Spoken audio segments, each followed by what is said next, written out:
Na walang iba po kundi ang ating spokesperson na si Sir Fernando Lagamia. Palakpakan po natin.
Magandang hapon po mga mahal na kapamilya.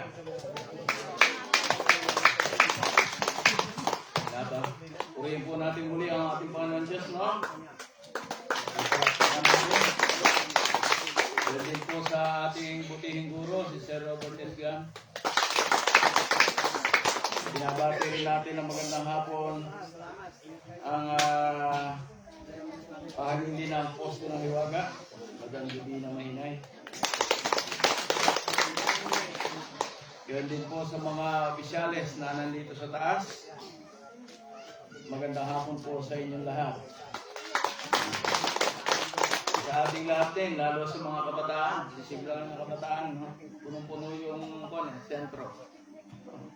Pinabati ko rin si Kadani na galing pa ng Mindoro. Nakakailang buwan na rin yan dito.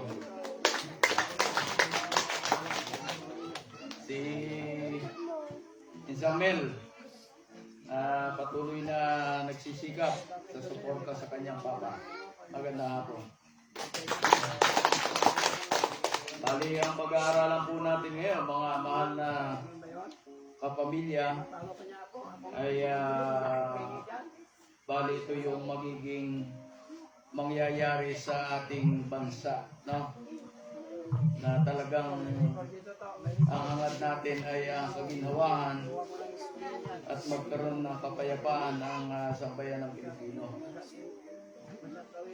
Hindi yung ginagawa ng iba na puro pangako at puro koleksyon. Tayo po hindi. Kaya lang, bago natin talakayin yun, may mga ilang talata lang po tayo na babanggitin dito sa banal na kasulatan na ito po ay oras na malapat ang programa. Yan po yung pagkatalo ni Satanas. Ay, bakit ba? Sorry po ha, baka akala naman ng mga nanonood yan sa labas, naatake natin si Satanas.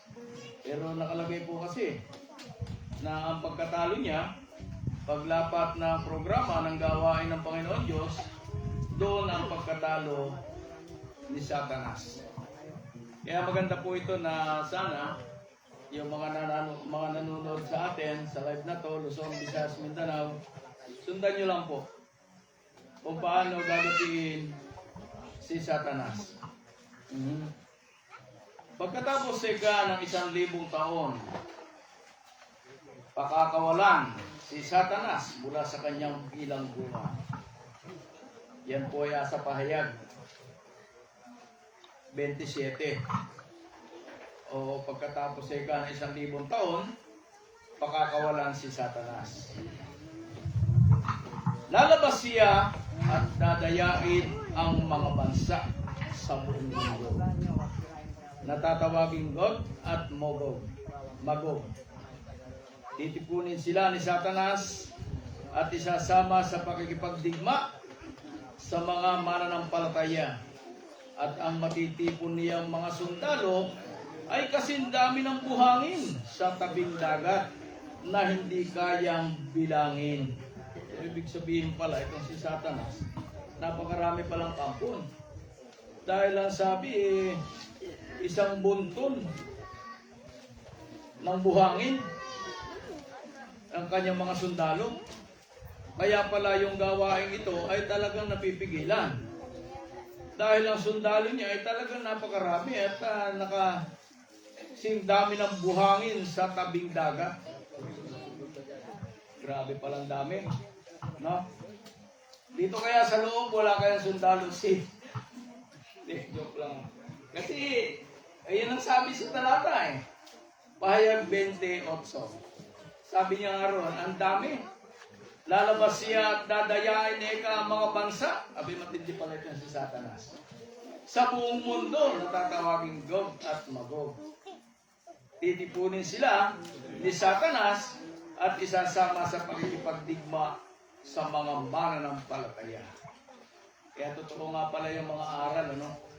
Nasabi yung mga mananampalataya ay talagang kinakalaban niya ni Satanas.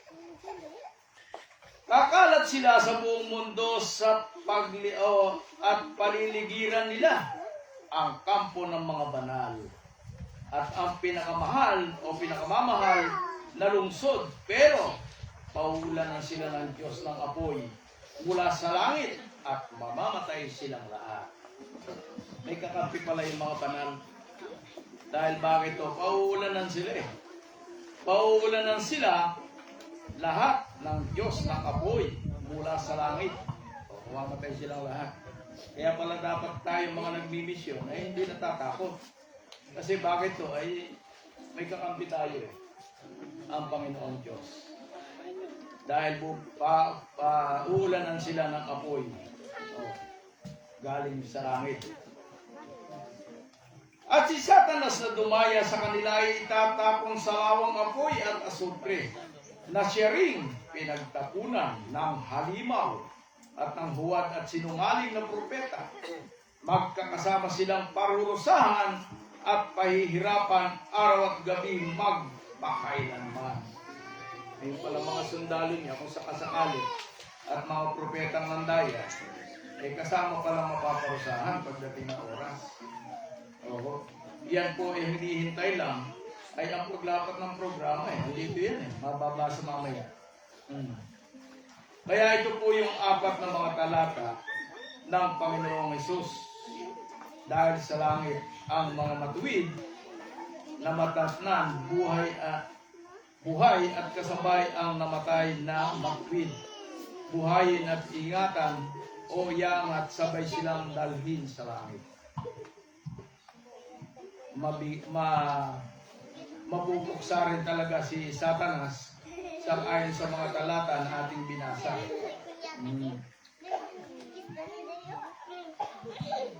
Mga baby.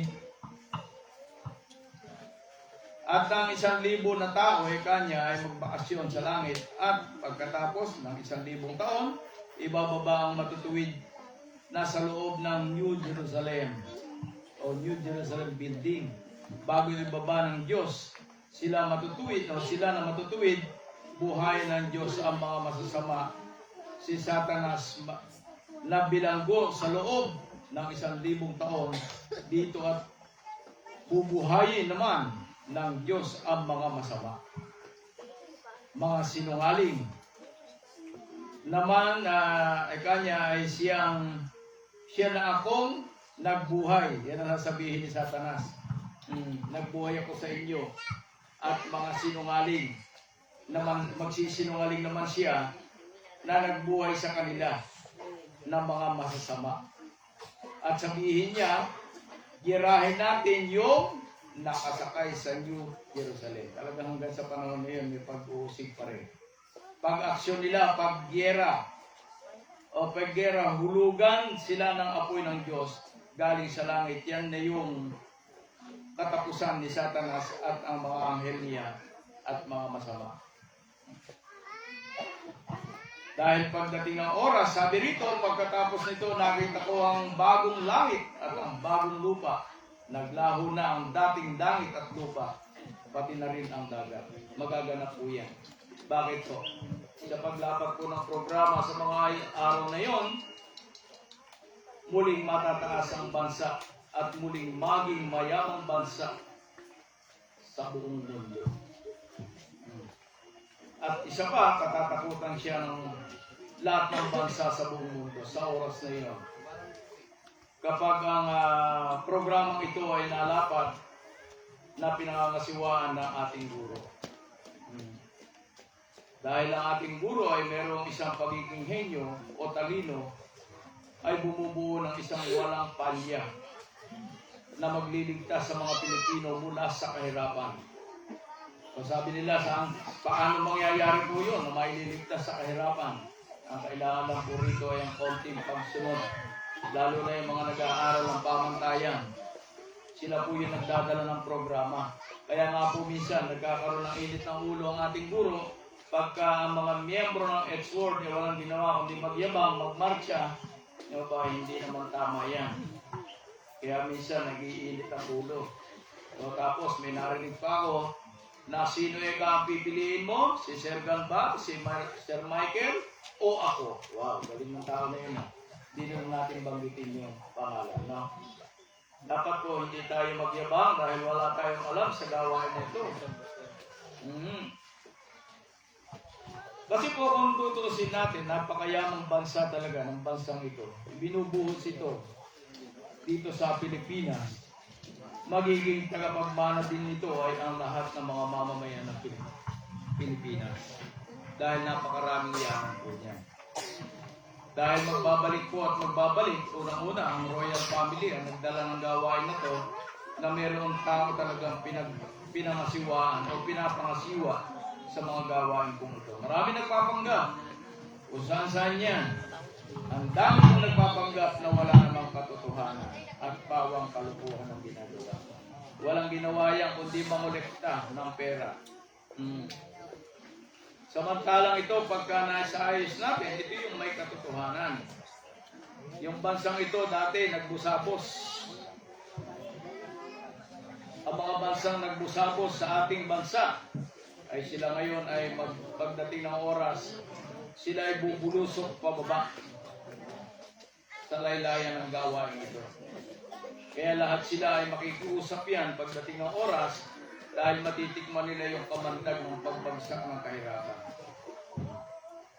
Pero sa atin, wala po magiging kaaway ang bansang ito dahil lahat sila ay magkakaroon ng biyaya. Dahil ang gawain ito, hindi lang po ito sa bansang Pilipinas, kundi ito ay sa pambuong mundo. Matutupad na po ang propesiya ng hula ni Propeta Isaias patungkol sa bansa na nasa silangan ng bansang ito. Ang silangan ay ang Pilipinas.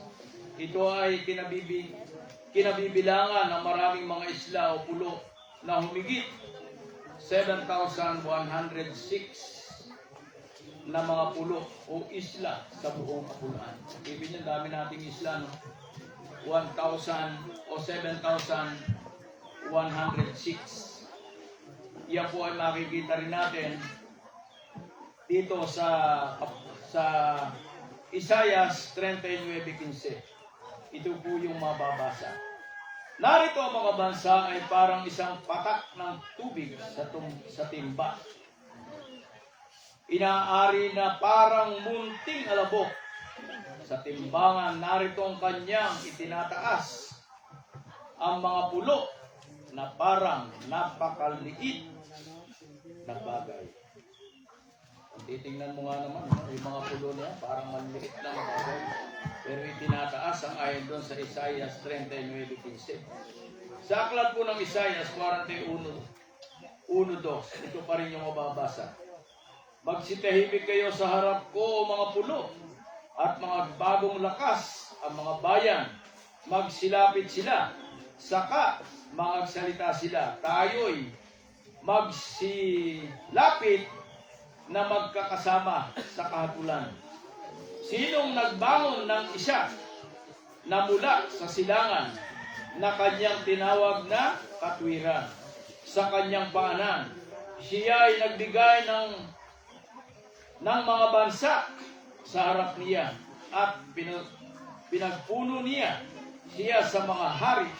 Kanyang ibibigay sila na parang alabok at kanyang tabak na parang pinaspas ng dayami sa kanyang busog.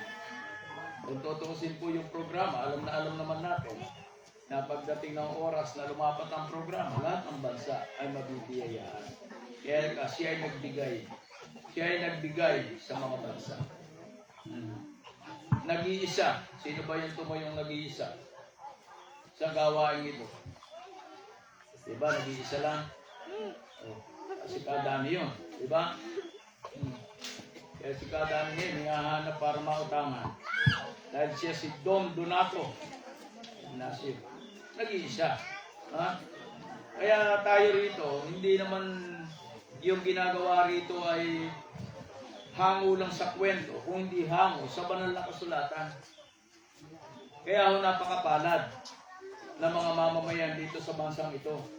Dahil sabi nga rin sa programa, lahat ng Pilipino, 18 years old pataas, yan po ay may biyaya na. Kahit po kayo ay nakabilanggo pa, kayo ay bibigyan lahat. Kaya nga po itong trabahong ito na ginagawa natin, mga kababayan, mga kapamilya, trabaho natin, yung iba dyan susukot-sukot pa eh. Pahibi-hibi, pero lahat makikinabang. Tatanungin niyo iba, kailan po ba magaganap? Maghintay ka. Dahil kaloob ito ng Panginoon Diyos. Hindi naman ho basta sinabing gano'n na ibibigay agad. Abay kami nga po rito ay talaga nagsisiga. Araw at gabi, kami nananalangin na ipagkaloob yung mga biyayang ito para sa patunay na pagbabago ng bayan ito. Yan po ang kailangan. Ang hinihiling lang po naman dito ng gawain ito ay sumunod tayo doon sa kataas-taasang batas ng Diyos. Sabay yung ibig sabihin po, pagkabatas ng Diyos, andyan lahat. Sinasabuhay lahat ng kalooban ng ating Panginoon Diyos ay kailangan matupad natin. Para doon papasok na nakilala na natin. Dahil nakalagay dyan sa number 1, may tamang pagkilala sa ating Panginoon Diyos. Paano mo siya makikilala kung hindi natin sinusunod ang kanyang kalooban? Diba? Kailangan po lahat ng kalooban ng Panginoon Diyos ay kailangan gawin. Gagawin at gagawin po yan. Bakit po? Kung hindi yan magagawa, kahit po tayo ay abutin na ilang taon, mahirapan din po ang grupo. Kaya ho napakainam na ito ay ating dinggin. Pag-aralan po natin mabuti. Sayang naman po kung titignan niyo po yung ilang sinabi rito tungkol sa pagbabago po ng bawat isa. Napakaganda po nito. Kaya sabi ko nga, pag ako nagtitingin-tingin dito sa mga banal na kasulatan, sayang naman talaga kung hindi natin ito gagampanan, no? Kaya naman po natin ito kung tutuusin. Dahil madali namang sumunod. Dahil dito, ang kailangan po rito para makuha natin ito, na talagang ipagkakaloob nito ng ating Panginoon Diyos, yung kanyang kalooban.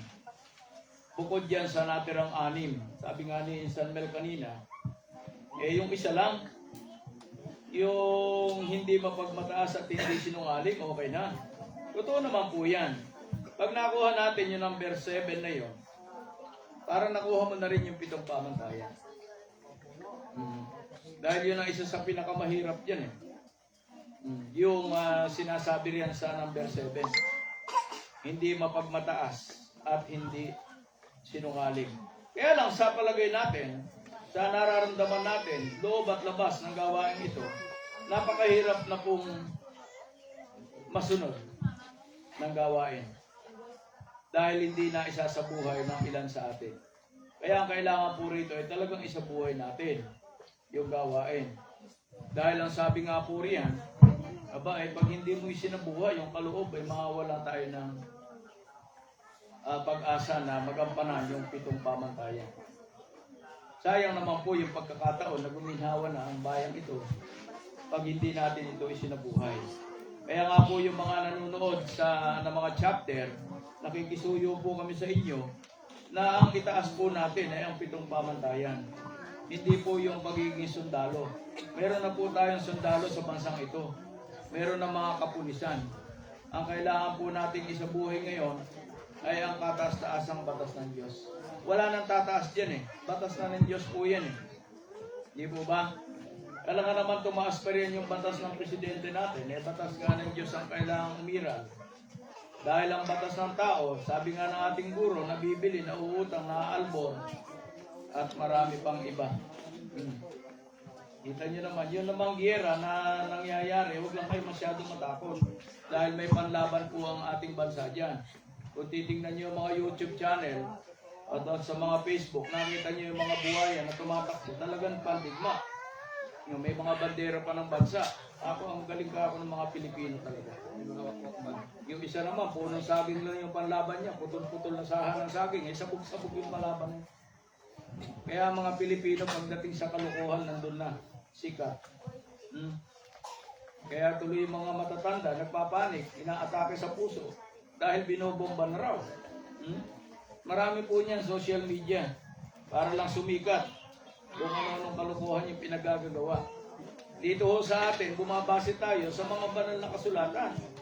Tingnan niyo ba po yung sinabi rito pag natalo na si Satanas? Paglapok nito, talo na po siya.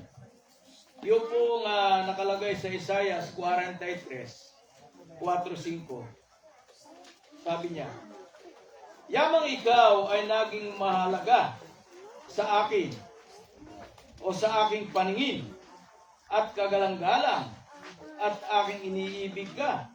Kaya't magbibigay ako ng mga tao na pinakatubos sa iyo at ang mga bayan na pinakatubos sa iyong bayan. Huwag kang matakot sapagkat ako'y sumasa iyo. Aking dadalhin eka ang iyong lahi mula sa silangan at pipisanin kita mula sa kanluran. Kaya nga po pinag-agaw-agawan nilang bansa. Kaya lang, di naman nila alam kung saan sila lalapit. Pero napakarami po na nagpapanggap na spiritual wonder boy. Alam niyo po ba ang spiritual wonder boy ay isang uri ng laro? Ang Maharlika po ay isang uri ng laro na ginagawa po yan ng mga scammer. Yung mga foundation na sinasabi, may pupunduhan mo pa yan. Wala po lahat katotohanan yan. Ang gawain pong ito ay hango sa banal na kasulatan. Kaya ho yung spiritual wonder boy, wala hong katotohanan yan. Pag binuksan po natin ang ating mga YouTube channel, ang ating mga YouTube o Facebook, abay nagkalat po at naglipa na ang spiritual wonder boy dyan. Maraming hari po ang naglipa na dyan. Mga hari ng sablay. Sabi spiritual wonder boy, wala pong iba na makakagawa ng ginawa kundi ang kataas-taasang batas ng Diyos. Wala pong iba yan. Excuse me po. Sabi nga ni Mike Enriquez na yumaon nung siya nasa loob. Excuse me po. Okay? Dito po sa Isaiah 46:11, kung babasahin po natin ito, ang sabi rito, na tumatawag ng ibong mandaragit mula sa silangan, na taong gumagawa ng aking payo mula sa malayong lupain. Oo, aking sinalita, akin naman pangyayarihin, aking pinanukala, akin naman gagawin. Ang programa po natin 1908 pa.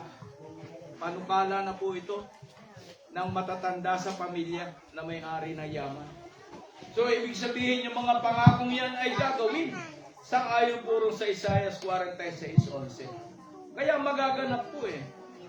Kaya lang po, ito ay kailangan mabago ang puso ng bawat Pilipino. Hindi man ang lahat ay yung mga gumaganap. Ilang chapter na po tayo sa bansang ito.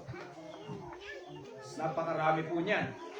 Ang tanong, ilan ang sumusunod sa kalooban ng Panginoon Diyos? May panunumpa pa rito. Sobrang taas ng kamay. Yumayanig pa ang buong katawan. Sinasabing magbabago. Nagbago nga. Nawala dito sa gawain. Di ba? Ibig sabihin, pumanalig na siya. Sa kabila. Ano yung kabila? Ay grupo na ni Satanismo yan. Hindi na po yan sa gawain ng Panginoon Diyos. lumabas at naninira na. Abay, nakakatakot po yung mga pangyayari na ganap doon sa maraming nanumpa. Hindi po nila sinusunod yung kalooban ng ating Panginoon Diyos. May sabi nga ni Baldado, ipaiyak-iyak pa eh. Di ba? Abot ng sisi eh. O, ngayon, asaan? Nagsasarili. Dahil nung panunong-pano, nakita yan, dahil buong Pilipinas, ang mga dumalo rito. Nakita yan, ang ilive natin, lumakas, ito yung totoo. O, ngayon, nagsarili na. Nakakuha na ng grupo. Mali po yan. Kahit singkonduling, walang pondo po yan pagdating ng oras. Sino ang makakasiwa niyan? Aba, yun lang nagtaguyod. Yung sumunod sa kalooban ng ating Panginoon Diyos. Yung mga hindi sumunod, ay malabo po. Malabong maganap at mangyari yan sa kanilang buhay. Dahil ayaw ng Panginoon Diyos yan, yung pagiging masuwayin ng bawat kasama sa gawain ito. Dahil ito po ay talagang susunod tayo sa propesiya ng hula. Bukod sa hula, ito po ay tinatag noong 1908 pa. At ang ating S-word naman ay, kung hindi ako nagkakamali, 1920 ata. O, matagal-tagal na rin. Kung basahin po natin yung Isaiah 45:3, ito ay matutupad sa ating bansa. Ito po yung mangyayari. Ibibigay ko sa iyo ang mga kayamanang nasa kadiliman. O ano yung nasa kadiliman? Sa ilalim ng lupa. At ang mga natatagong kayamanan sa lihim na dako. Abay, maraming lihim na dako. Diba? Maaaring nakabuhat yan sa mga bako. Upang inyong maalaman na ako ang Panginoon na tumatawag sa iyo sa iyong pangalan sa makatuwid bagay ang Diyos ng Israel. Kung titingnan po natin yung sinasabi ng iba, ginto-ginto, yaman-yaman. Nakalagay nga sa banal na kasulatan, marunong pa kayo sa Diyos. Kayong mga nawang uusig, o gaya ng 3 unggoy na kasama ko dati. Andito nga eh, sa banal na kasulatan eh. Sa Isaiah 45:3, ang sabi, ibibigay ko sa iyo ang mga kayamanang nasa kadiliman. Ay, may dokumento yan. Merong katunayan yan na meron talaga sa kadiliman. Yung asa ilalim yun ng lupa, ang tinutukol. O, di ba? Sa mga tunnel, dilim-dilim dyan eh. Ikaw nga ay lubog dyan, yung hukay dun sa may bahay.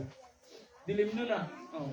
At ang mga natatagong kayamanan sa ilihim na dako. Alam ka naman sasabihin sa inyo, lihim nga eh. Kaya nga rito, magtataka ka sa hiwaga dito eh. Bakit marami yaman? May lihim eh. Oh. Kaya alam nga naman ipuyang-yang namin dito yan. Ay naka-live kami, basta may lihim. Bahala kayo mag-isip. Sa banal na kasulatan yan.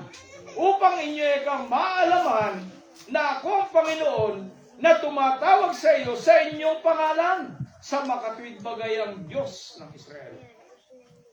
Kaya mga mahal na kababayan, sa talata po, yung ating pinag-aaralan dito. Kaya nga ho rito, pagdating ng oras, ang Pilipinas haharap na sa bagong buhay. Panalangin lang natin na mabuti. Nawa, magtagumpay itong gawain na ito ng ating guro. Dahil siya may dala ng gawain na ito. Nawa, ipagkaloob. Huwag na tayo magyabang niya sa labas. Yung mga nakakakita ng live na yan, pag yayabangan mo pa, wala namang hinihingi sa'yo, nising kunduling. Ay may nagsasabi man na tao na ganito yung ginagawa, na namemera, asan ang patunay? Baka sabihin niya naman, kaper na, nakalong sleeve ka na, ba, UK yan. Made in UK yun. Diba? Kaya ho, sana lang, mga kapamilya, lalo dyan sa labas, yung mga chapter, alam ko, na papanood nyo po yan. Ang gawain po natin, gawain ng Panginoon Diyos, hindi gawain ng tao.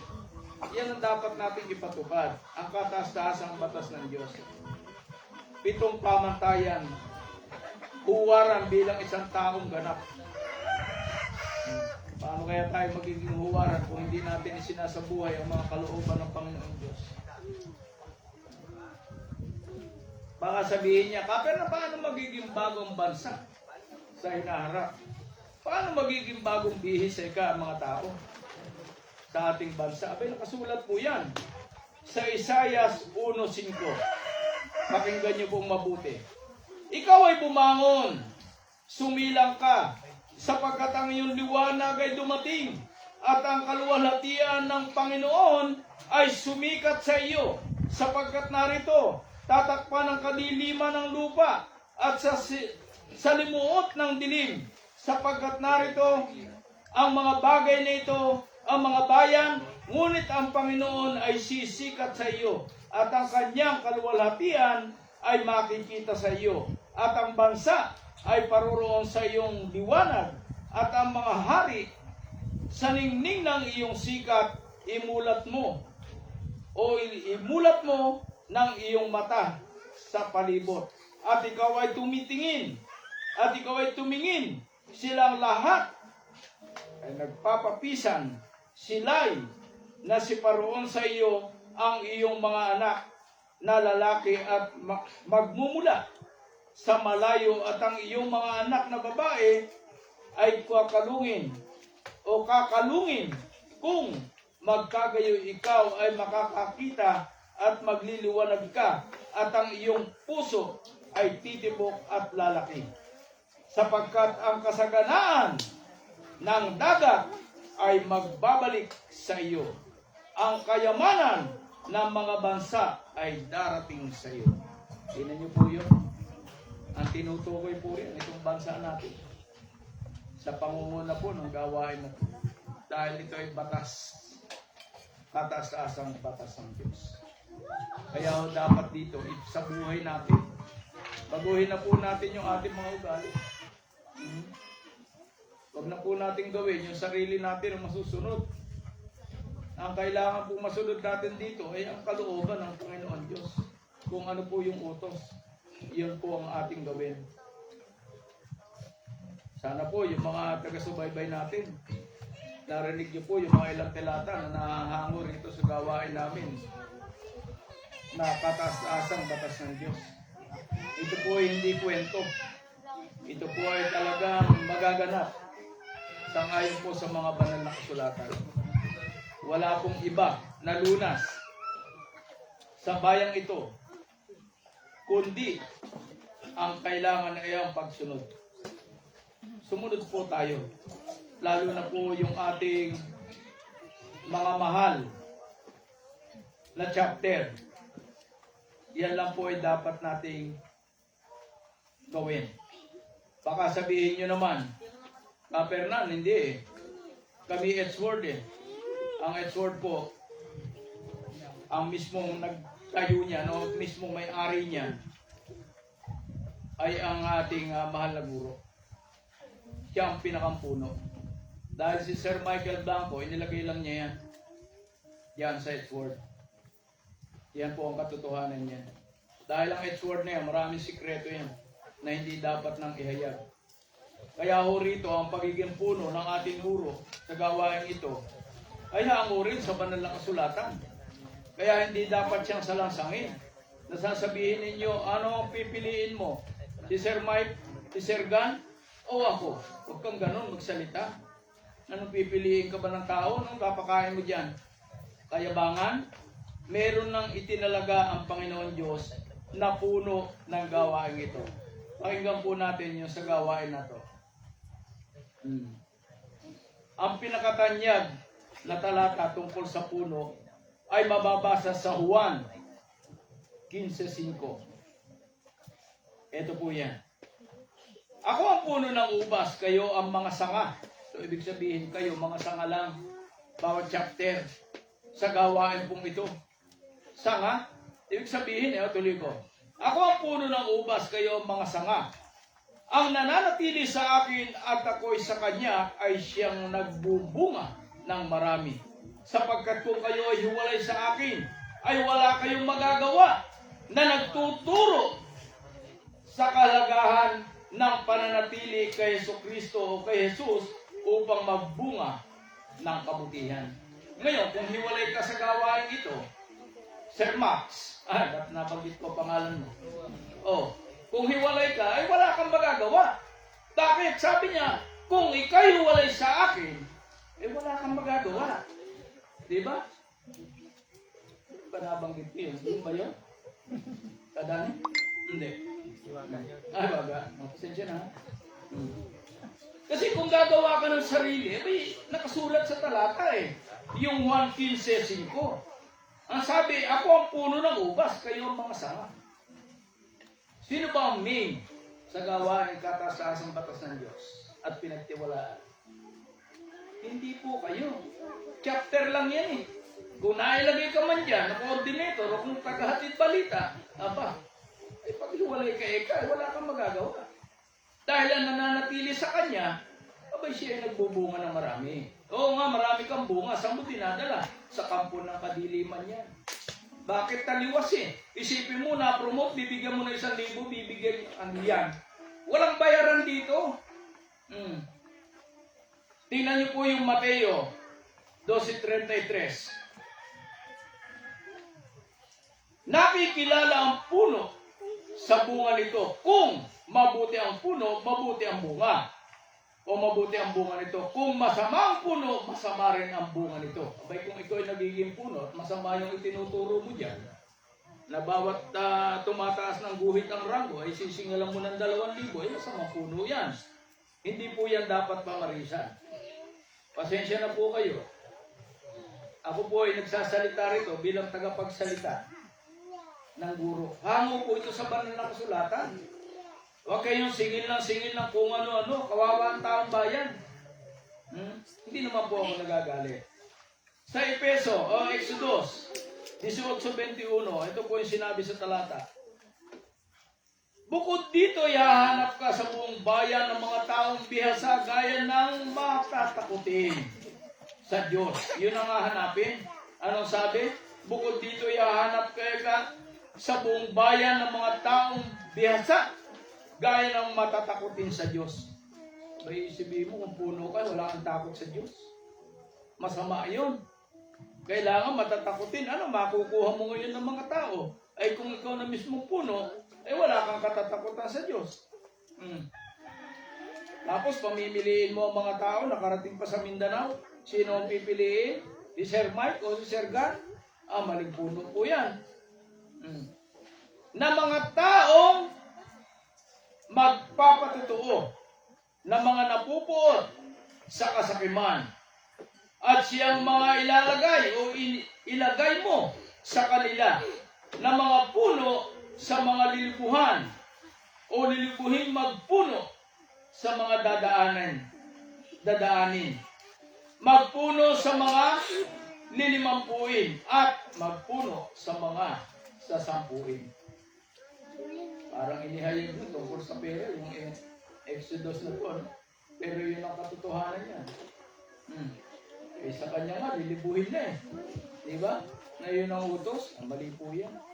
Huwag po natin gawin yun, mga kapatid. Na kung ikaw halimbawa mataas ang ranggo mo, pumunta ka sa ibang lugar. Halimbawa, pumunta ka dyan sa parting Mindanao, at ikaw ay kinikilalang S-Word member, na ikaw ay 4-star, 3-star general, ay aapihin mo yung mga tao, mali po yan sa tuntunin ng gawain ng Panginoon Diyos. Nakukotahan mo, guguhitan kita ng isa, 2,000 lang. Abay, yung isa naman na wala naman ding alam dito, abay, tuwan-tuwa. Isang guhit, 2,000, bayad na. Hindi nyo magagamit yung ranggo na yan pagdating ng oras. Dahil hindi kayo sumusunod sa mga kalooban ng ating Panginoon Diyos. Hindi po yan naayon sa banal na kasulatan. Hindi yan naayon sa gawain pong ito. Wala po yan. Lahat po ng mga gumagawa ng ganyan, kasusuklaman po kayo ng Panginoon Diyos dahil may inaaragabyado kayong tao. Mag-iingat po tayo riyan. Payo ko lang doon sa mga chapter, doon sa mga miyembro na pinupuntahan ng grupong yan, abay tumalilis kayo dyan. Wala hong ganyan. Wala silang karapatan na maglagay ng ranggo. Wala silang karapatan na magtanggal ng tao dahil wala pang inuutusan ng guro. kahit kami ni Sir Mike, hindi kami inutusan na magtanggal, mag-promote. Ang guro lang nakakaalam kung sino ka at kung anong gagawin sa iyo. O karapat dapat ka bang tumanggap ng tungkulin na yan. Hindi po ito yabangan, mga mahal na kababayan. Hindi ito payabangan para sabihin mo, ako ito, ganito ako. Pangit po yan. Gawin po natin ang mga kalooban ng ating Panginoon Diyos. Alang-alang po sa sambayan ng Pilipino. Matakot na tayo sa gagawang gulo. Ito lang po ang lunas para mawala ang pagkagulong yan. Dahil ang lahat po niya, pera lang ang kailangan. Ano man po ang digmaan na yan, pera-pera lang pinag-uusapan dyan. Ba't natin nasasabi, pag giyera, kahit hindi kasali ang bansa, ang taas ng gasolina. Samantalang hindi tayo kasali sa mga digmaan na yan. Pero bakit inabot na ng 100 ng diesel? 97, 99, ganun na ang presyo dyan sa Manila. Kawawa po ang taong bayan sa ginagawa. Kaya ako kailangan dito, magsikap tayo ng pagbabago. Para naman makawala tayo sa kahirapan ng bansang ito.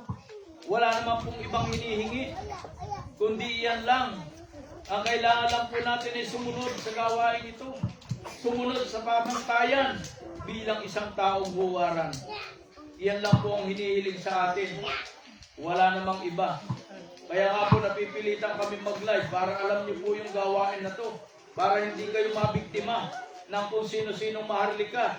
Hindi kayo mabiktima ng kung sino-sinong spiritual wonder boy. Mga hari na sinasabing uupo na magpapaginhawa sa bayan ito. Wala hong ganun.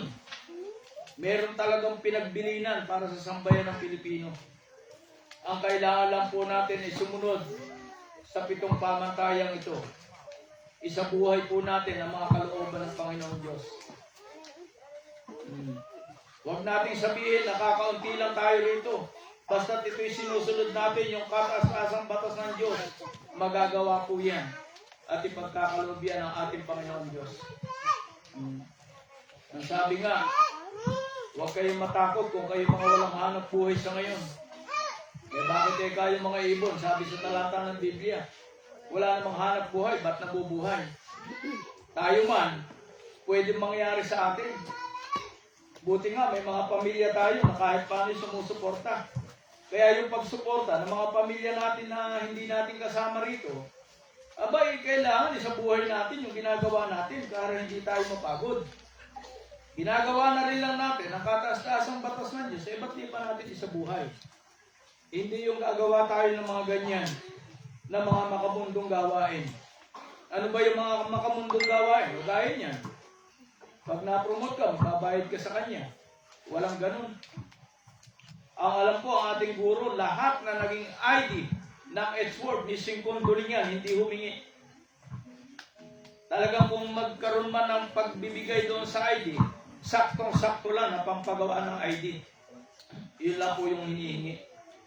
Pero ang guro, hindi nakakatikim dyan ni Singkong Dulingan. Wala ho. Sabi nga ni Sir Mike, kulang pa. Paper na. Yung ibinabayad nila na panggawa ng ID, kasi ipapa-GNT ko pa. Ipapa-GRS ko pa. Kulang. Kung tutusin ko. Pero hindi sila naghihingi ng pera. Maliban doon sa iba na maging labuyo. O, ikaw nga, parang manok na labuyo, may lap. Sila yung kumikilos ngayon kung saan palig ng bansa. Pupunta sa isang lugar, halimbawa, pumunta ng Bicol, ilalaan doon sa mga tao yung pamasahe. Bukod sa pamasahe, may pakimkim pa. Mali po yan. Yung ginagawa ninyo, nangangamoy na kayo. Delikado po yan. Kaya sana huwag niyong pamarisan yung mga taong ganyan. At kung sino man po yung nabibiktima niyan, i-report niyo po sa amin para bigyan po ng hatol. Marami na pong reklamo dito sa ating mahal na guro. Kaya siya inaatake ng puro sakit. Bakit to? Gawa ng mga kasamahan na gumagawa ng labag. Sana ang mensahe namin ito na alam ko na marami ang nanood, yung mga kasamahan namin, lalo rin sa Palawan, magandang hapon sa inyo, sa Baguio, lahat ng naabot, Luzon, Visayas, Mindanao, dyan sa Aurora. Alam ko na kayo ay nasasabik din na makapiling si Kapernan. Talaga hong Dito tayo sa gawain ito. Hindi namin ito titigilan hanggang titapos. Kaya ho, oras na mayari ito, mag-iingat yung mga gumawa ng labag. Dahil bakit to? Mas maganda pa yung walang alam eh. Mas maganda pa yung mga nakabilanggo. Dahil pagdating ng oras, bibigyan sila ng Royal ID. Dahil adapted ka ng Royal ID. Merong ATM yan. 1 million to 2 million dollar ang laman. Allowance yan sa loob na isang taon. Pero yung mga gumawa ng labag, sorry. Sabi nga rin sa kanta, I'm sorry my love. Diba? Yun ang pinakamahirap dyan. Andito ka na sa gawain, bigla kang tumalilis. Gumawa ka ng iba. Mabuti pa yung wala kang alam. Bigla na lang dumating ito na masama kang tao, iba ugali mo, kung ano-ano ginagawa mo, wala kang ginawa, hindi lumaklak ng alak. Eh hindi mo naman alam ito. Ay kasama ka. Pero yung mga may alam dito at gumawa pa ng katarantaduhan, eh pasensya na po kayo. Dahil hindi po kayo kukonsintihin na kataas-taas ng batas ng Diyos. Kaya ho, yun lang. At maraming salamat po. Binabati ko po yung mga nag-ano ngayong hapon dito sa live na ito at dito sa loob ng ating compound. Maraming salamat po at magandang hapon muli. Kapel man.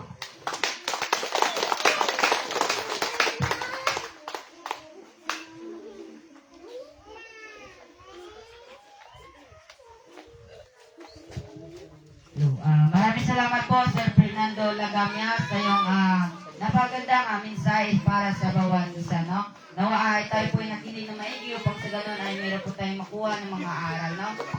Sa muli po, black pa po natin, Sir Fernando Lagamia.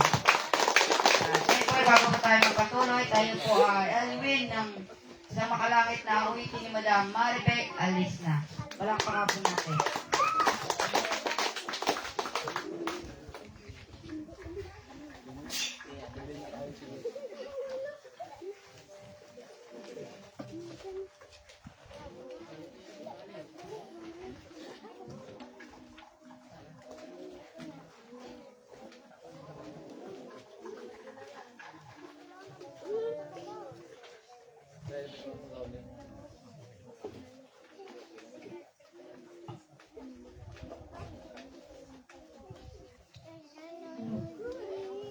Magandang hapon po sa lahat, lalo na po sa ating Panginoong Diyos at sinabati ko din po yung pagpalakas po natin po yung guro na Sir Robert Islan.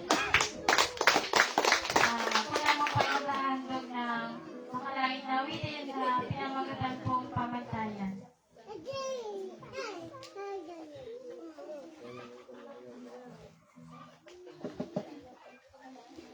Alam ba ko?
na